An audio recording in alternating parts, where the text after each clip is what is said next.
Hi, happy you're here. Get comfy and let's get started. Sit at My Grave, Season 2, Reflections, Chapter 24. By the time Arden finished reading most of those stories to Genevieve, she had fallen asleep. He was also starting to drift off. Most nights he didn't get great sleep, his brain being poked at with anxiety, forcing him to stay focused on his goals. But here in the McKinney's home, just for a moment, he felt peaceful. Arden sighed, closing the book he'd been reading. He pushed it aside. He gave one glance at Genevieve, all snuggled in close. He rolled his eyes before shutting them. He relaxed himself backwards, folding his arms. He didn't get why she liked him so much. He never remembered doing much with her. But then again, much like her family, she was friendly with everyone, which both stressed out her parents and made them happy they're raising such a loving person. Although Arden knew he was only looking after her for money, she seemed to think he was just there to hang out. The first day he started, she was so excited. After having still been gloomy about Gallon being gone, it seemed like him being there really lifted her spirits a lot. One of the first conversations he remembered when he started babysitting stuck with him. "I'm so happy you're here," Genevieve had told him. Arden recalled just awkwardly trying to give her a smile while she hugged onto him. She looked up into his eyes, grinning her big gap-toothed smile. "We can both miss our big brothers together," she told him. Arden was taken aback then, and he still was even now. He didn't know how much Genevieve knew about what happened with his family, or if she even got the concept of how different their situations were, but she seemed so keen on them relating to each other about it. Arden couldn't pinpoint his emotions upon hearing that, but it did stick with him. His quiet thoughts drifted off as he began falling asleep too. Slow, calming breaths while his body relaxed its tension. Suddenly, Arden sprung up when he heard his phone ring. Just like that, his heartbeat picked up. He grabbed his phone, answering it before he could even check who was calling him.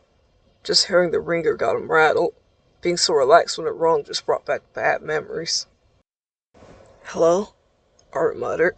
He gave one quick look to make sure Genevieve was still asleep, trying to keep himself quiet. "Hey man, what's up?" Gallon questioned on the other end. "Nothing really. I'm at your house," Arden told him, feeling himself calm back down. "But Jenny? How is she?" Gallon asked in concern. "She's fine. She's sleeping right now," Arden told him, rolling his eyes a little. He slowly inched himself away from her, walking off to the kitchen to talk. Honestly, now that he was awake with Genevieve still sleeping, the first thing on his mind was getting back to his studies. While he was curious of how Gallon was doing, and missed him being there, of course, he still had to admit his frequent calls were distracting him from more important things that needed his focus, and at times they became annoying. "Well, that's good. I still feel horrible about being so far away," Gallon loosely chuckled. "So, what about your family? How is everything?" Gallon asked, clearing his throat before yawning. "Everyone's fine, I guess. Mom's working a lot, though," Arden told him. He went over and sat down at the counter, sifting through the snacks they left out. Everyone would be a lot better off if he could get off the phone and get back to work, Arden thought to himself. "Is she managing all right?" Gallon asked. "Yeah, she gets upset with the calls for payments, though." "Is college what you expected?" Arden questioned. He couldn't deny the part of him that wished Gallon wouldn't like it and would come home. But that wasn't likely. Plus, he'd only get to have him around for a little while anyway. "Well, it's, pretty difficult," Gallon started off. "The genius is having issues," Arden gasped sarcastically. "Ha ha," Gallon replied. He paused for a moment before chuckling. "The work is harder to keep up with. I have to keep my GPA up, can't afford to slip at all, so that's different," Gallon explained. "One F won't kill you," Arden told him.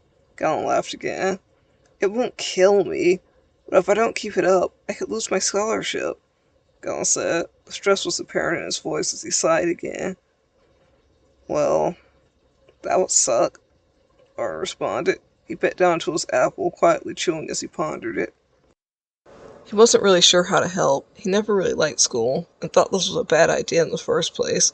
No one in his family, as far as he knew, went to college. His mother didn't even finish high school. He tried to recall if Reed kept getting good grades in school. He knew at some point he didn't seem to care. The only time he really remembered anything about his grades beforehand was when Reed used to help him with his homework, but he recalled from that was him easily figuring out any math problems he had. Arnold did a small smirk to himself, and another thought crossed his mind.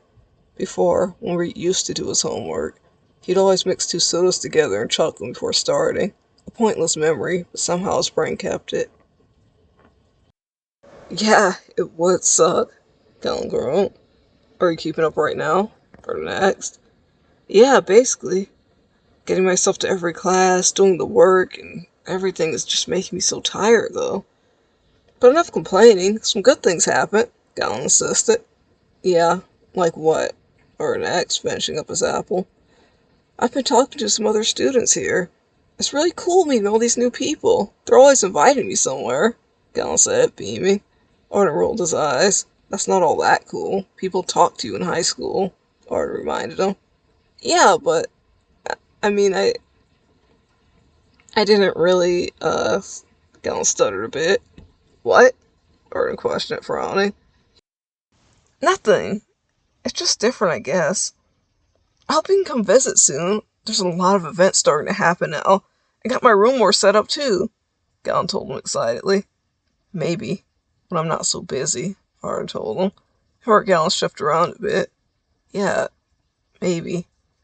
Well, look, I gotta go. Gotta get back to it, Galen mentioned. Yeah, okay. I think I heard Genevieve stirring around anyway, Arden muttered. Oh, well, tell her I said hi, Galen smiled. Sure, Arden agreed. He scowled, hearing a few other voices talking around Galen. Yeah, okay, yeah, sure, of course. Yeah, okay. Oh, yeah, bye, Arden. Talk to you later, Galen told him while trying to respond to others. Bye, Arden said bluntly before hanging up. Arden sat there for a while, still feeling annoyed. He let out a frustrated breath, getting up from his chair. He loosely placed his phone back in his pocket and scratched across his chest. Of course Galen would be hanging out with other people. It didn't matter. Arden told himself he'd be doing the same if he wasn't so busy. Arden went back into the living room with Genevieve. It didn't take long after that before Genesis and Declan finally came back. They thanked him as they always did and paid him, offering him a ride home like usual. For the first time in a while, Arden started to feel like he was going in the right direction. He had an idea of where he needed to go and a stable job. And while it was strange to have Reed and Galen out of his life, he kept reminding himself he would bring Reed back soon. And that it wouldn't feel like Galen was gone that long with all the work that kept him occupied. By the time he was done, he hoped Galen would be out of college too. With every day passing by, Arden felt the flutter of nerves in his stomach. Maybe it was from the excitement of nearing his goals, or it could be the fact that you have to leave so far from home. Either way, all he could do was push forward. Though, if there was anything that held him back, it was the still unanswered questions lingering above him. From talking to Amory and thinking back to prior events himself, he had already begun realizing his brother wasn't as horrible as his resentment led him to believe. When he journaled, he wrote down a lot of their fights, trying to figure out which ones had been serious and why they had been, and which ones he'd been the aggressor in. It never got easier when he thought over these things, but before he left, he wanted to get some stuff out in the open. Arden lay back on his grandmother's couch, struggling with the decision to look back through his messages from when Reed was in the hospital. The first one he read was from Renly. Your brother's asking for you. Such simple words, but they put a lump in his throat and tensed his body. He didn't have work that night, so he decided to look through what he'd been avoiding, but regretted it as soon as he did. Every time he thought he braced for it, and was mentally strong enough, it hurt him just the same. It wasn't exactly his dying wish, Arden hoped, but the fact that he even thought of him when he was so bad off hurt him deep in his core. Was Reed even conscious enough to realize the one time he did visit him? Had he thought he stayed the entire time just like everyone else? Did he ever fully wake up and notice he abandoned him for the second time? Arden's mind spiraled, wondering. If he hadn't stayed angry that night Reed called him to pick him up, would he still be here? Would he not be diving into all this unknown? Absent-minded, Arden began rubbing over his chest where that mark was tainting his skin. Could he have stopped it that simply? Arden, there's my baby. Renly came in. She wore a sullen smile, holding a big book in her hands. Arden, for a moment, silently thanked her for coming in when she did, distracting him from going in any deeper. However, that book in her hand, he knew it all too well. Their family album. Rinley had been trying her hardest to pay bills and just overall be present for everyone, especially Arden, but she was crumbling. Time was supposed to make this easier, but every day she didn't have her child just made her miss him more. The holidays were coming up, and so was Reed's birthday. It was obviously taking a toll on Renly. Her armor had holes, whether she wanted to admit it or try to hide it. Do you want to look at some pictures together? Renly asked, sitting beside Arden. The hope in her teary eyes made Arden uncomfortable. He didn't know if Renly would be okay just looking, or if she'd start breaking down. Arden knew for a fact he didn't want to be around her if she started crying. Sure, Arden agreed. Renly smiled, giving Arden a hug. She quickly wiped her eyes and opened the book. I used to try and get your father to get some professional pictures of the family as often as I could. Do you remember these? Renly questioned, staring down at them.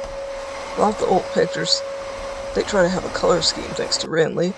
While Arden didn't remember all of them being the youngest, some jogged his memory. You could see from his faces there that he was happy. Oh, my sweet baby boy. I just wish I could hold him and apologize. He looked so young in these. Renly painfully reminisced. Her mind went to everything she told Reed. It only seemed worse to really look back, being out of those emotional situations where she could think clearly, realize how much she vented, came to expect so much from a child. The ones that made her wince the most were the moments she'd given in, the crying breakdowns and the sloppy times she vaguely remembered of getting drunk.